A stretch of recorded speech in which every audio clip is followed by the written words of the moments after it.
এই মুহূর্তের সর্বশেষ আপডেট নিউজ নিয়ে আপনাদের সামনে হাজির হলাম। এখন শুনবেন সংবাদ শিরোনাম।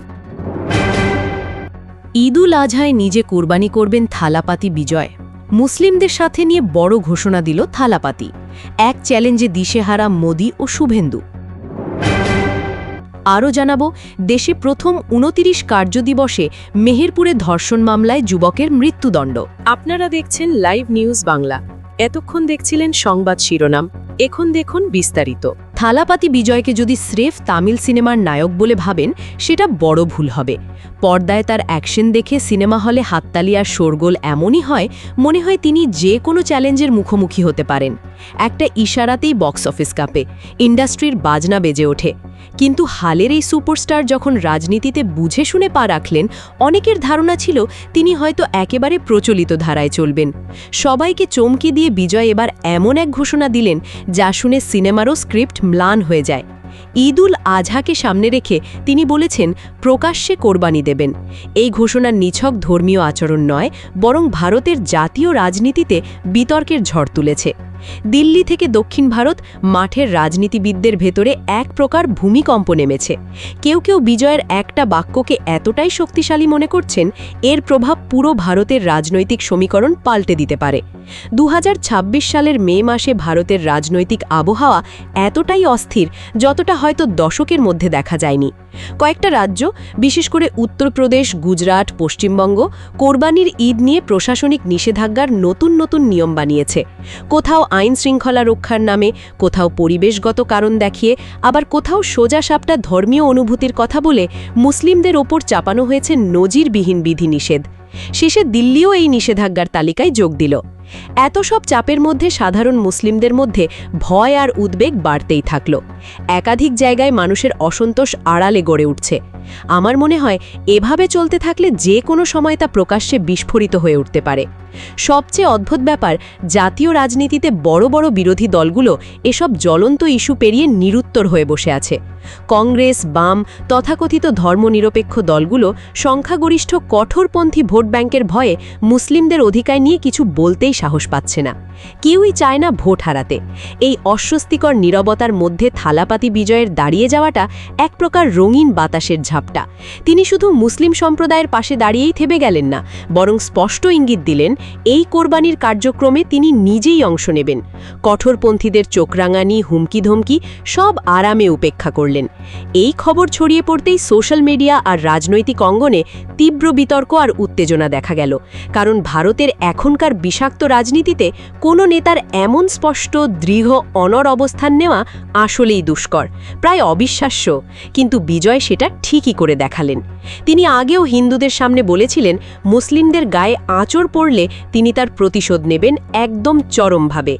ভারতের রাজনীতিতে ধর্মীয় ইস্যুতে জোরালো অবস্থান নিতে চাইলেও নেতা-নেত্রীরা শতবার চিন্তা করেন, বাঘের মতো হিসাব করেন। ক্রমেই বিতর্কিত হয় গরু জবাই কিংবা কোরবানির মতো সংবেদনশীল প্রসঙ্গ, তখন বিরোধীরা সাধারণত পাশ কাটিয়ে চলে যান। বিজয় যেন হাঁটছেন একদম ভিন্ন পথে, নিজের রাজনৈতিক ব্যাকরণেই। রাজনৈতিক বিশ্লেষকরা বলছেন, এর পেছনে স্রেফ ধর্মনিরপেক্ষতার সস্তা বাহাদুরি নেই, বরং আছে সুদূর প্রসারী রাজনৈতিক কৌশল। বিজয়ের এই অবস্থানের পেছনে তামিলনাড়ুর মুসলিম লীগের গুরুত্বপূর্ণ ভূমিকা। বিজেপির হিন্দুত্ববাদী সরকার যখন বিজয়ের রাজনীতিতে বাধা দেয়, তখন মুসলিম লীগ সরাসরি তাকে সমর্থন দিয়ে ২টি আসন ছেড়ে মুখ্যমন্ত্রীর আসনে বসতে সুযোগ করে দেয়। নতুন নেতা হলেও বিজয়ের জনসমর্থন, তার ক্যারিশমা দক্ষিণ ভারতের রাজনীতিতে অসামান্য। সিনেমায় একচ্ছত্র আধিপত্যের পর তিনি নিজের রাজনৈতিক দল গড়েছেন। শুরু থেকেই সবাই জানে, ধর্ম আর সম্প্রদায়ের প্রশ্নে কোনো আপোষ নেই। আগেও তিনি জাতীয় পর্যায়ে ঝড় তুলেছিলেন। মুসলিমদের পাশ কাটিয়ে যাওয়া যখন নিয়ম ছিল, বিজয় তখনও সামনে এগিয়ে এসে মুসলিমদের সঙ্গে জুম্মার নামাজে অংশ নিয়েছিলেন। সেই ছবি ভাইরাল হয়, পুরো ভারত সেটা দেখে নড়ে বসে। কঠোরপন্থীরা চটেছিল, তাদের রাতের ঘুম হারিয়েছিল। সব দিক মিলিয়ে থালাপাতি বিজয়ের অবস্থান শুধু ধর্মীয় আচরণ নয়, বরং ভারতীয় রাজনীতিতে সাহসী, গুরুত্বপূর্ণ এবং টেকসই এক চ্যালেঞ্জ। এমন সময় যখন সবাই চুপ, তখন বিজয় যেন একাই দাঁড়িয়ে বলছিলেন, ভয় পাই না। সেই ঘটনাটা ঘটার পর থেকে মানুষ আর শুধু দক্ষিণ ভারতের একজন অভিনেতা হিসেবে থালাপাতি বিজয়কে দেখেন না। ভারতের ধর্মনিরপেক্ষ মানুষজন এখন তাকে দেখে এক সম্ভাব্য জাতীয় রাজনৈতিক মুখ হিসেবে। আগেও কিছুটা আলোচনা হয়েছে, তবে এবার পরিস্থিতিটা অনেক বেশি বিস্ফোরক। 2014 পর গরু রক্ষার রাজনীতি ভারতের রাজনৈতিক ইস্যুগুলোকে নতুন দিকে নিয়ে গেছে। এটা আর কেবল ধর্ম ঘিরে সীমাবদ্ধ নেই, বরং তা খোলাখুলি উগ্র রাজনৈতিক আন্দোলনের রূপ নিয়েছে। বেশ কয়েকটা রাজ্যে গরু সংক্রান্ত আইন বেশ শক্ত করা হয়েছে। এই নিয়ে মাঝে মধ্যে মারাত্মক গোহত্যা বিরোধী সহিংসতা, গণধোলাই, মব লিঞ্চিং দেখা গেছে। ভারতের সংবিধানে ধর্মীয় স্বাধীনতা থাকলেও পশু কোরবানি বিষয়ক আইন রাজ্যগুলোর হাতে, যার ফলে আইন, ধর্ম, রাজনীতি সবকিছু এতটাই ঘুলিয়ে ফেলেছে, এগিয়ে গেছে রক্তাক্ত চূড়ান্ত জটিলতায়। আর এই চিত্রটা বদলে দিয়েছেন থালাপাতি বিজয়। এনসি তার দল যে ধরনের স্টেপ নিয়েছে সেটাকে বিশ্লেষকরা বলছেন বহুস্তরীয়, ভয়ঙ্কর অভিঘাত ঘটাতে পারে। প্রথমত, তামিলনাড়ুতে বিজয়ের জনপ্রিয়তা মাথা ছুঁয়ে আছে, কিন্তু ভারতের রাজনীতিতে নিজেকে জাতীয় পর্যায়ে সাহসী মুখ হিসেবে প্রতিষ্ঠা করতে হলে তাকে এমন কিছু করতে হতো যাতে গোটা দেশের নজর পড়ে। এই কোরবানির ইস্যুতে তার দৃঢ় অবস্থান ভারতের কোটি কোটি অল্পসংখ্যক মানুষের কাছে তাকে এক নির্ভরযোগ্য নাম করে তুলছে। তাদের মধ্যে নিশ্চয়ই অনেক ক্ষোভ জমা ছিল, সব এক পাটে গুছিয়ে গেল।